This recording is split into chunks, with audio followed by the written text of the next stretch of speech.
Assalamualaikum warahmatullahi wabarakatuh. Kembali lagi dengan saya, Pandu Amerta. Kali ini saya akan meneruskan cerita yang berjudul Desa Tandur Tulang. Cerita ini ditulis oleh Pandu Amerta sendiri. Dan yang baru datang di channel ini, jangan lupa untuk mengklik tombol subscribe dan lonceng notifikasinya, biar kalian gak ketinggalan cerita-cerita mistis lainnya. Gimana kelanjutan cerita ini? Langsung saja kita memasuki ceritanya. Desa Tandur Tulang. Saat hari sudah memasuki malam, suasana berubah sangat mencekam. Mas Surya dan 3 teman perempuannya habis melakukan pendataan di beberapa penduduk. Mereka berempat berjalan untuk pulang ke penginapan, yang dimana tempat itu adalah rumah Pak Lek Rozak.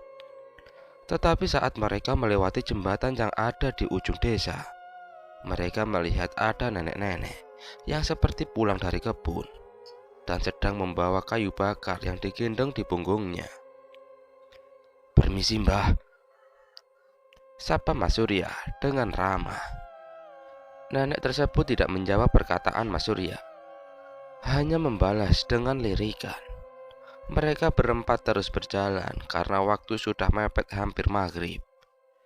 Dan benar, sudah terdengar suara azan maghrib. Mereka belum menyampai di rumah. Mas Surya sangat panik mengingat akan syarat yang diucapkan bapak sebelumnya. "Ayo kita lari, ini waktu sudah maghrib. Kita harus segera sampai rumahnya Pak Hasan," ucap Mas Surya. "Memangnya kenapa kalau malam hari kita belum nyampe?" ucap Rizka kesal. "Apa kamu tidak ingat akan syarat yang diucapkan Pak Hasan kemarin?" balas Mas Surya. "Sejak kita datang ke desa ini, aman-aman aja. Tidak ada hal yang aneh kok," bantah Rizka lagi. "Sudahlah, kita jalan aja," lanjut Rizka. "Betul Sur, udahlah yang tenang kamu," ucap Dinda meyakinkan Surya. Surya tidak dapat membantah perkataan teman perempuannya itu. Mau tidak mau, Surya harus tetap bersama ketiga temannya itu. Tetapi saat mereka melewati hutan jati, dari kejauhan Rizka melihat ada sosok seseorang yang berdiri di tengah jalan dengan menggunakan baju dan celana berwarna merah. "Kalian lihat itu enggak?" ucap Rizka sambil menunjuk. "Melihat apa Toris?" tanya Surya. "Itu loh Sur, orang di tengah jalan." "Din, Fit, kalian lihat nggak?" lanjut Rizka menanyakan. "Iya Riz, aku melihatnya," balas Dinda. "Iya, aku juga," saut Fitri. "Kami bertiga lo lihat Sur, masa kamu enggak?" tanya Rizka meyakinkan. Surya hanya diam. Dia sudah merasa ada yang tidak beres dengan ketiga temannya. Karena Surya tidak melihat apa-apa, di jalan itu hanya ada mereka berempat. Mereka semakin dekat dengan sosok yang ada di tengah jalan tersebut. Semakin jelas bentuknya. "Bentar, berhenti dulu," ucap Rizka tiba-tiba. "Ada apa Riz?" tanya Surya. Itu bukan orang. Itu seperti bungkusan pocong," ucap Rizka yang terlihat ketakutan. Baru saja Rizka berhenti ucapannya, sosok tersebut loncat dan berbalik arah. Yang terlihat muka busuknya, mata yang hanya tinggal satu, dan melotot seperti mau keluar.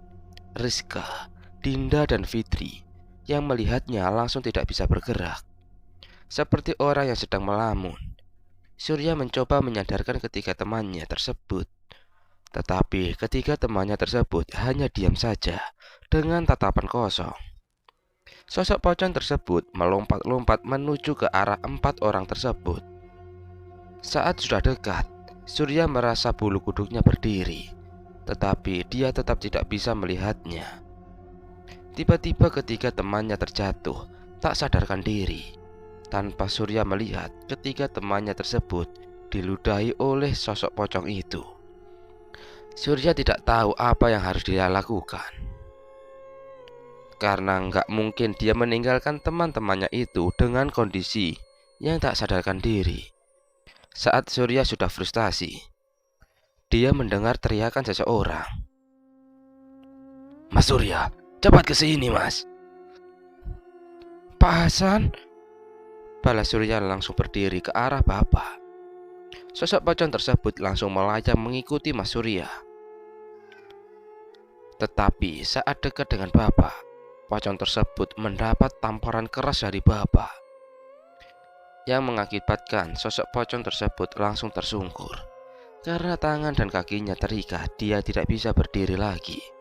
Tetapi dia berusaha bangkit dengan melayang. Belum sempat berdiri tegak, bapak sudah melayangkan tendangannya lagi ke arah badan sosok pocong tersebut, dan langsung hilang berubah menjadi asap hitam. "Mas Surya, kan saya sudah bilang, saat sudah mau mendekati maghrib, kalian harus sudah ada di rumah," ucap bapak. "Iya Pak, maaf. Kami tadi harus segera menyelesaikan pendataan warga, Pak," balas Mas Surya. "Ya udah, yang penting tidak ada hal yang fatal. Ayo, kita harus segera membantu teman-temanmu," lanjut bapak. Bapak segera melihat kondisi Dinda, Fitri, dan Rizka. Bapak merasakan ada sesuatu yang aneh pada tubuh mereka. Segera dinetralkan oleh bapak.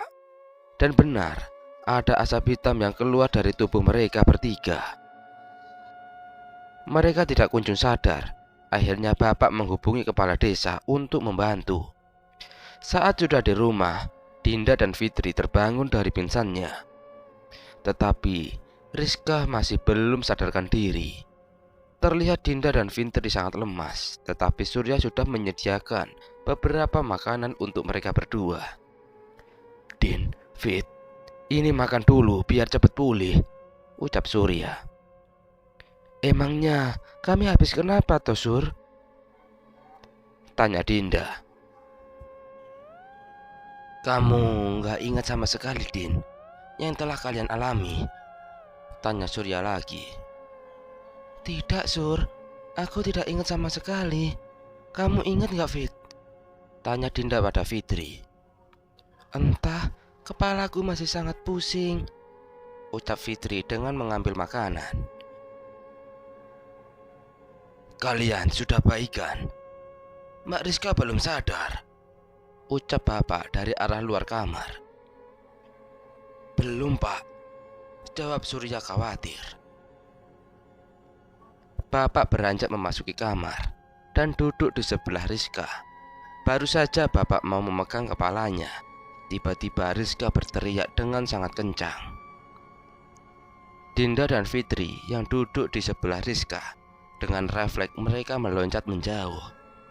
Matanya Rizka mulai terbuka, tetapi berwarna hitam sepenuhnya. Mukanya berubah mengerikan, urat-urat di wajahnya terlihat keluar. "Astagfirullah," gumam Surya. "Kalian bertiga keluar dari kamar, cepat," ucap bapak dengan tegas. "Mas Surya, tolong bantu saya, bacakan beberapa doa yang kalian bisa," lanjut bapak. Surya segera mengangguk dan melakukan perintah bapak yang diikuti Dinda dan Fitri. "Siapa kamu?" bapak bertanya kepada Rizka. "Apa kamu masih ingat dengan sosok yang kamu bunuh dengan ajian terlarangmu?" ucap Rizka dengan suara yang berat dan serak. "Biadab, keluar dari tubuh wanita ini," ucap bapak dengan tegas. "Tubuh wanita ini sangat cocok. Dia memiliki getih wangi yang sangat aku suka," balas sosok yang merasuki tubuh Rizka. Rizka mulai menggerakkan tubuhnya dengan pelan dan mengarah kepada bapak. Tiba-tiba tangan Rizka mencekik leher bapak dan mengangkatnya. Bapak merasakan cekikan yang sangat kuat Dengan terbata-bata, Bapak melantunkan sebuah kidung. Ya, kidung rumeksa ing wengi. Bapak lantunkan dengan pelan. Sosok yang merasuki Rizka merasa terganggu. Cuma seperti itu yang kamu bisa, Sanamerta. Ingat, perang gaib yang lebih besar akan segera terjadi.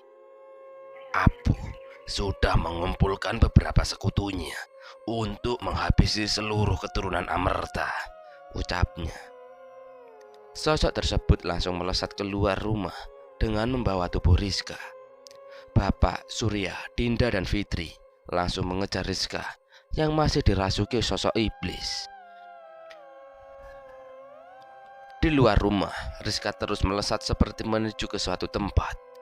Bapak merasa gelisah karena Bapak tahu jalur itu mengarah ke rumah Simbah. Mau tidak mau, Bapak harus berhenti mengejarnya. Karena jika dia datang ke rumah Simbah sendiri, sudah dipastikan Bapak yang akan dijadikan bulan-bulanan oleh sosok yang sudah menguasai rumah tersebut. Ayo Pak, kita cegah Rizka, ucap Surya yang mulai tidak tenang. Jangan Mas, dia mengarah tempat yang mengerikan. Bahkan saya sendiri tidak mampu melawannya, balas Bapak. Terus gimana Pak dengan nasib Rizka? Sahut Dinda yang sudah mengeluarkan air matanya. Kita tunggu anakku pulang, jawab Bapak. Nanti kalau Rizka kenapa-napa gimana Pak? Tenang Mas Surya, saya yakin dia tidak akan kenapa-napa. Kita tunggu Rama pulang dulu yo, baru nanti kita selamatkan Mbak Rizka, terang Bapak. Kalian tenangkan diri dulu yo. Ayo, kita masuk ke dalam rumah. Bapak menenangkan mereka bertiga, sembari terus mencoba menghubungiku. Sebenarnya Bapak bisa datang sendiri ke rumah Simbah, tetapi Bapak menyadari kalau ilmunya tidak cukup untuk melawan para penghuni di sana. Bahkan melawan sosok yang merasuki Rizka saja, Bapak kewalahan.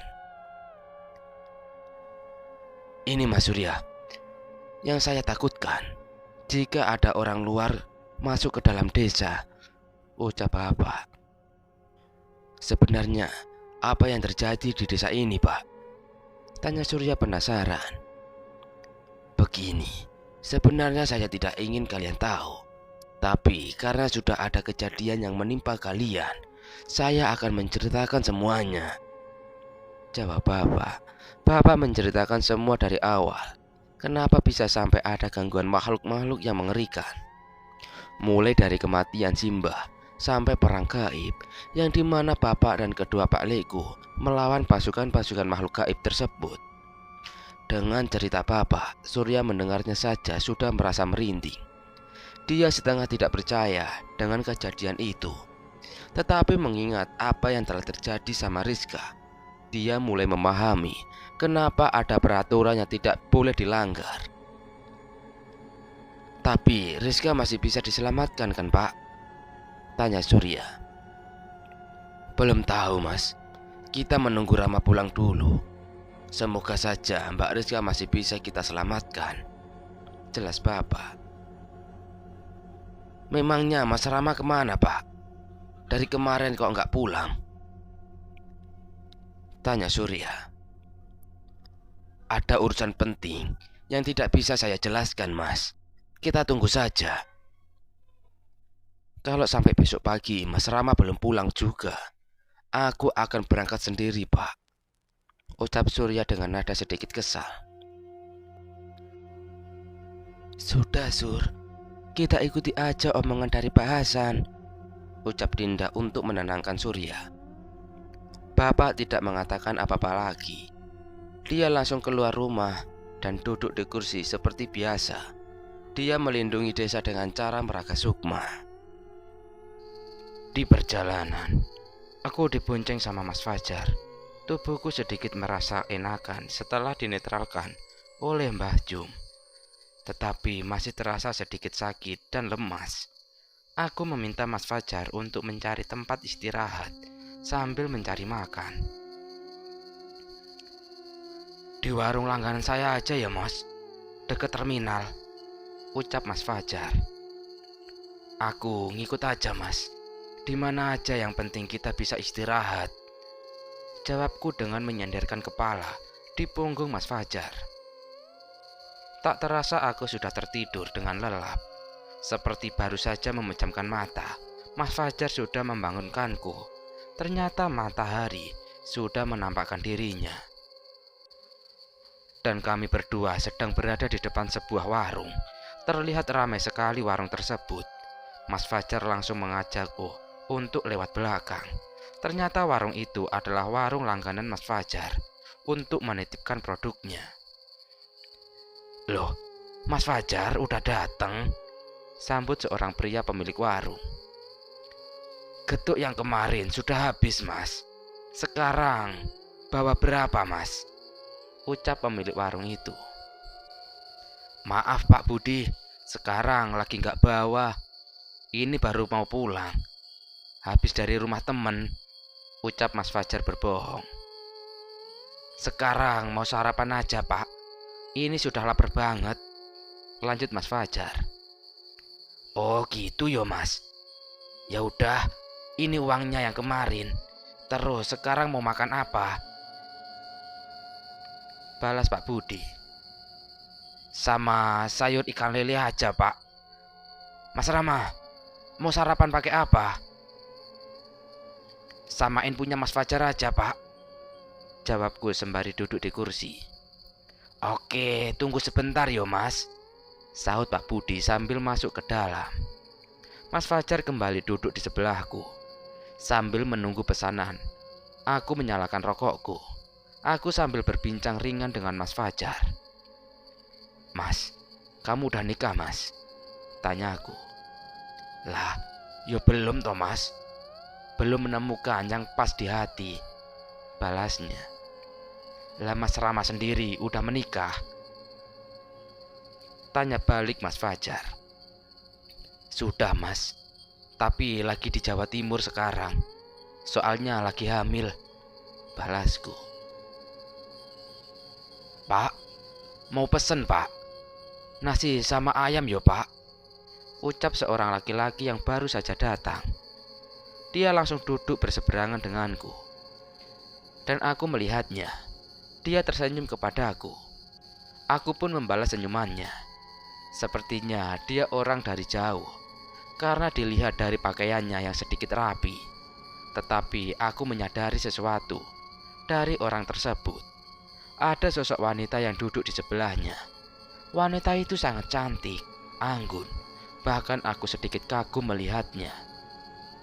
Mas Fajar, kamu lihat wanita itu? Sangat cantik yo. Ucapku kepada Mas Fajar. Wanita mana toh mas? Tanya Mas Fajar sambil mencari keberadaan wanita tersebut. Itu loh yang duduk di sebelah laki-laki itu. Ucapku. Nggak ada wanita mas. Aku cuma melihat dua orang laki-laki aja di situ. Balas Mas Fajar, kebingungan. Mendengar penjelasan Mas Fajar, aku jadi curiga dengan sosok wanita tersebut. Aku terus memperhatikan wanita tersebut hingga dia menyadari kalau aku sedang memperhatikannya. Wanita tersebut beranjak dari duduknya. Dia melangkah ke arahku. Aku terpana melihat kecantikannya. Astagfirullah, ucapku dengan mengalihkan pandanganku. Siapa namanya mas? Ucap wanita tersebut yang sudah berada di sampingku. Aku tidak menjawab. Dan aku alihkan berbincang sama Mas Fajar. Mas, kamu beneran tidak melihat sosok wanita tersebut? Bisikku. Nggak lihat mas. Balasnya yang berbisik juga. Pikiranku mantap kalau sosok wanita tersebut bukanlah manusia. Aku kembali menatapnya. Tetapi kutajamkan tatapanku. Jika sosok tersebut bukan manusia, aku harus waspada. Karena akan bahaya jika dia mengganggu. Tenang, aku bukan sosok yang suka mengganggu manusia. Ucapnya dengan lembut. Siapa kamu? Jika kamu bukan sosok yang jahat, lantas apa tujuanmu datang ke sini? Tanyaku menginterogasi. Nanti saja, Biar tuanku menjelaskan, tetapi aku merasakan ada kekuatan besar di dalam tubuhmu, ucapnya. Siapa tuanmu? Aku, Mas. Aku tuannya, ucap laki-laki yang berada agak jauh dariku. Laki-laki tersebut beranjak berdiri dan berjalan mendekat ke arahku. Dia langsung duduk di sebelahku. Perkenalkan, nama saya Rian, Mas. Saya dari luar kota dan tujuan saya ke sini untuk ke desa Tandur Tulang, jelasnya. Desa Tandur Tulang? Balasku terkejut. Iya, Mas. Ada urusan yang tidak bisa saya jelaskan, Mas.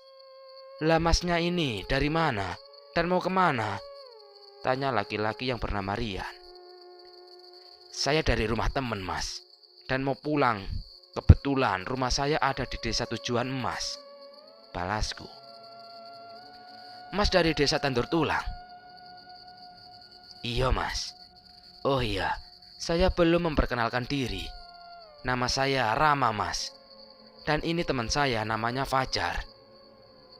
Kami saling berbincang. Dan di tengah-tengah perbincangan dihentikan oleh Pak Budi yang mengantarkan pesanan kami. Melihat nasi putih yang di atasnya ada ikan lele dan disiram oleh kuah santan, aku sudah tak sabar untuk menyantapnya. Monggo, Mas. Ini yang pakai ikan lele dan ini yang pakai ayam, ucap Pak Budi sambil menaruh piring di atas meja di depan kami. Wah, terima kasih Pak Budi, balas Mas Fajar. Aku segera menyantap nasi yang berlauk ikan lele tersebut, dan Mas Rian juga langsung menyantap nasinya. Tidak butuh waktu lama, Mas Fajar sudah menghabiskan makanannya. Dia langsung pergi ke belakang, entah apa yang akan dilakukannya. Tetapi dia segera kembali sembari membawa 3 gelas teh hangat. Wah, Mas Fajar ini pengertian juga yo, ucapku. Halah, cuma ambilin air minum aja kok, Mas, balasnya. Setelah selesai makan, aku tidak langsung pulang, tetapi istirahat dulu di warung tersebut, sembari menikmati setiap isapan rokok. Mas Rian pun juga masih berada di warung tersebut. Katanya dia mau berangkat bersamaku dan Mas Fajar. 1 batang rokok belum kuhabiskan, teleponku berbunyi. Ternyata bapak yang menghubungiku. Halo, assalamualaikum Pak.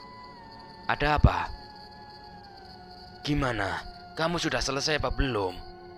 Jika sudah, segera pulang, Ram, balas bapak. Memangnya ada apa, Pak? Tanyaku. Sudah, nanti aja menjelaskannya kalau sudah di rumah, ucap bapak sambil menutup teleponnya. Mas Fajar, ayo kita pulang. Sepertinya di desa ada yang tidak beres, ajakku pada Mas Fajar. Ada apa, Mas, di desa? Tanya Mas Rian penasaran. Entah, Mas, saya juga nggak tahu. Bapak tidak menjelaskannya, jawabku. Aku dan Mas Fajar segera siap-siap untuk langsung pulang. Mas Rian pun juga berangkat menuju desa bersamaku. Dan sosok wanita cantik itu juga mengikuti Mas Rian. Saat aku mau menuju keluar, aku berbisik kepada Mas Rian. Mas, sosok wanita itu siapa, Mas? Bisikku. Oh, ini teman perjalanan, Mas, jawabnya santai.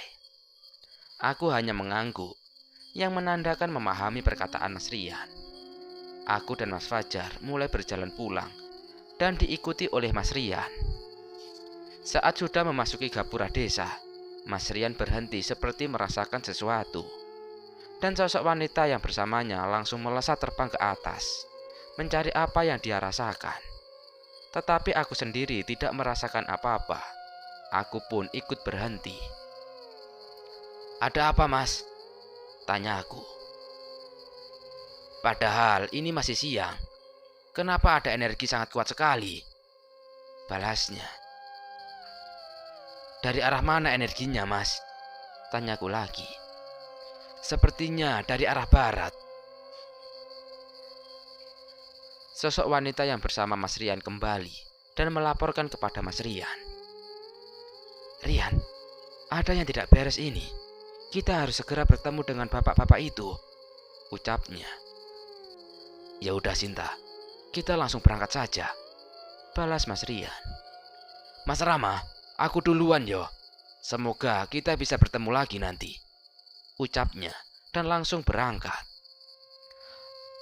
Aku pun juga langsung berangkat untuk mengantar Mas Fajar pulang terlebih dahulu dan akan langsung pulang untuk menemui bapak. Tetapi saat di rumah Mas Fajar, bapaknya menyuruh untuk singgah terlebih dahulu. Ya, untuk menghormati, aku pun singgah terlebih dahulu.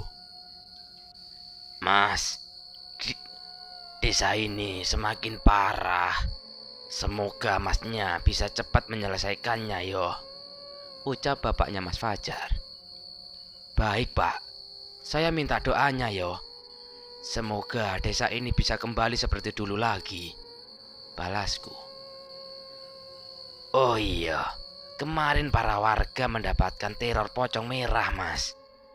Wah, itu membuat para warga jadi terganggu mentalnya. Bahkan anak-anak muda dari kemarin sudah tidak berjaga lagi," jelasnya. "Pocong merah pak?" ucapku terkejut. "Iya mas, bahkan ada yang dibawa kabur tubuhnya. Pak Hasan pun tidak bisa mencegahnya," ucapnya lagi. "Apa warga desa pak yang jadi korbannya?" tanya aku. "Bukan mas, salah satu mahasiswa yang lagi praktek yang jadi korbannya." Aku terdiam sejenak dan menghela nafas panjang. Aku pun langsung pamit untuk segera pulang. "Pak, saya pamit yo," ucapku. "Iya mas, hati-hati yo," jawab bapaknya Mas Fajar. Di perjalanan pulang, aku masih memikirkan nasib para mahasiswa tersebut. Tetapi saat melewati hutan jati, aku melihat wanita di depanku. Saat dekat ternyata adalah Rizka. Aku berhenti di dekatnya. "Dari mana, Riz?" ucapku. Rizka tidak menjawab pertanyaanku. Dia hanya terus berjalan dengan tatapan kosong. Aku terus mengikutinya dari belakang. Aku merasa ada yang tidak beres dengan Rizka. Tidak cuma sekali aku menawari tumpangan, tetapi dia tetap diam, tidak mengeluarkan suara sedikit pun. Aku langsung berhenti di depannya dan memaksa Rizka untuk naik ke sepeda. Karena tidak ada pilihan, akhirnya dia mau untuk naik. Tetapi masih tetap tidak mengeluarkan perkataan atau suara sedikit pun. Hingga sampai di rumah, Rizka tetap tidak mengucapkan sepatah kata pun. Dia tidak berani langsung masuk rumah. Aku turun dari sepeda dan kudapati ada sebuah sepeda motor yang sepertinya aku kenal dengan sepeda motor tersebut. Dan sepertinya di dalam rumah ada tamu yang sedang menemui bapak. 4 orang mahasiswa dari luar kota datang ke sebuah desa terpencil untuk melakukan KKN. Tetapi mereka malah mendapatkan sebuah peristiwa yang tidak terduga. Satu teman mereka hilang di bawah sosok yang merasuki tubuh temannya itu. 3 temannya dan seorang bapak-bapak sedang mencari cara untuk menyelamatkannya. Dinda, Fitri, dan Surya masih dilanda kesedihan dan khawatir terhadap nasib yang dialami oleh temannya. Bapak tetap memberi wejangan dan nasihat kepada mereka supaya mereka bisa tenang. Sesekali bapak keluar dan duduk di teras untuk menungguku pulang. Mas Surya mengikuti bapak keluar dan menanyakan apa sudah ada kabar tentang keberadaanku. "Pak, apa Mas Rama sudah bisa dihubungi?" tanya Surya. "Sudah kok mas, bentar lagi pasti datang," jawab bapak. Tiba-tiba ada suara sepeda motor yang datang dan berhenti di depan rumah. Bapak dan Surya langsung menoleh bersama. Mereka mengira yang datang adalah diriku. Tapi ternyata adalah tamu bapak dari luar kota. Setelah melihat siapa yang datang, bapak langsung menyambutnya. "Assalamualaikum," ucap tamu tersebut. "Waalaikumsalam, Mas. Monggo, monggo, masuk, Mas," sambut bapak. "Nggih, Pak. Gimana kabarnya? Sehat?" "Alhamdulillah, Mas, sehat. Oh iya, Mas, kenalin, ini Mas Surya, mahasiswa dari luar kota yang KKN di desa sini," lanjut bapak memperkenalkan Mas Surya. Mas Surya menyalami tamu bapak tersebut dan mereka bertiga akhirnya masuk ke dalam rumah. Mereka bertiga mengobrol dan bapak pun menceritakan kejadian yang dialami oleh para mahasiswa kemarin. Tak lama saat mereka lagi mengobrol serius, tiba-tiba mereka mendengar suara sepeda motor. "Itu suara sepeda Rama, Mas. Coba Mas Surya lihat," ucap bapak.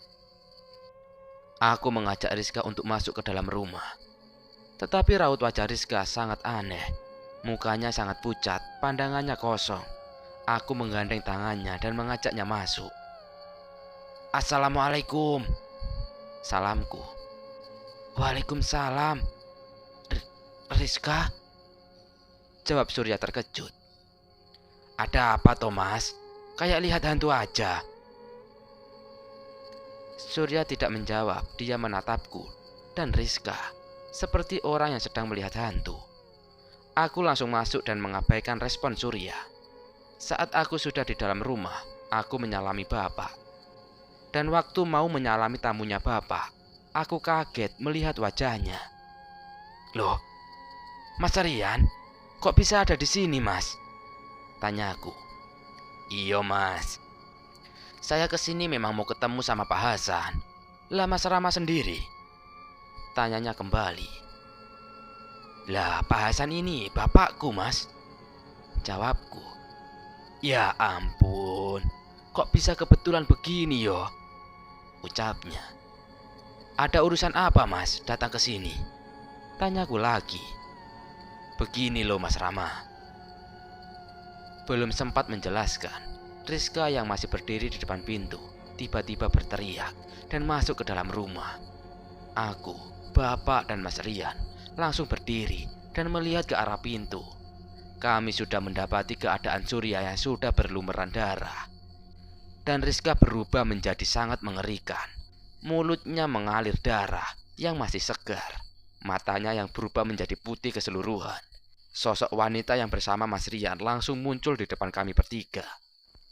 "Rian, dia bukan manusia. Dia adalah roh murni yang menyerupai manusia," ucapnya. "Kenapa bisa, Sinta? Ini kan masih siang," tanya Mas Rian. "Jangan lengah, coba lihat di luar," ucapnya lagi. Dan benar, di luar sudah gelap seperti malam hari. "Mas Rian, siapa sosok wanita ini, Mas? Dari tadi ngikutin Mas Rian terus," tanya aku. "Dia adalah jin pendampingku, Mas. Namanya Sinta," jawab Mas Rian. Jin wanita tersebut langsung melesat, menyerang roh murni. Mereka bertarung di luar, dan bahkan roh murni seperti menggiring Sinta untuk menuju ke suatu tempat. Bapak membantu Mas Surya yang sudah jatuh di lantai dan berlumuran darah. Bapak mengambilkan air dan daun kelor untuk mereda rasa sakit yang Mas Surya rasakan. Setelah minum air yang dikasih oleh bapak, Mas Surya menjadi lebih tenang. "Mas Rama, tolong Rizka, Mas," ucap Mas Surya. "Rizka kenapa, Mas? Ada apa dengannya?" tanya aku. "Dia dibawa sosok penunggu rumah Simbaram. Bapak tidak bisa mencegahnya, dan jika Bapak tinggal untuk menyelamatkan tubuh Rizka, di desa tidak ada yang menjaganya," jelas bapak. "Benar, Mas Rama. Tolong bawa kembali Rizka, Mas," ucap Dinda yang keluar dari arah dapur. Aku menghela nafas panjang dan menatap bapak. Dia hanya mengangguk saja. "Baik, nanti malam saya akan datang ke rumah tersebut," ucapku. Mendengar ucapanku, wajah Surya dan Dinda terlihat sumringah. Tetapi Surya masih merasakan sakit di tubuhnya. Dinda membantu Surya untuk masuk ke dalam kamar. sedangkan aku masih di ruang tamu bersama Mas Rian dan Bapak. Sebenarnya aku mau menceritakan sesuatu yang aku alami di Lembah Hitam, tetapi masih ada Mas Rian. Tetapi Bapak menyuruhku untuk bercerita saja. Sudah Ram, ceritakan saja. Mas Rian ini juga memiliki tujuan yang sama, ucap Bapak. Maksudnya tujuan yang sama gimana Pak? Tanyaku. Begini Mas, teror gaib yang dilakukan Roh Murni dan Resmana tidak hanya di desa sini saja, tetapi juga di luar desa sini.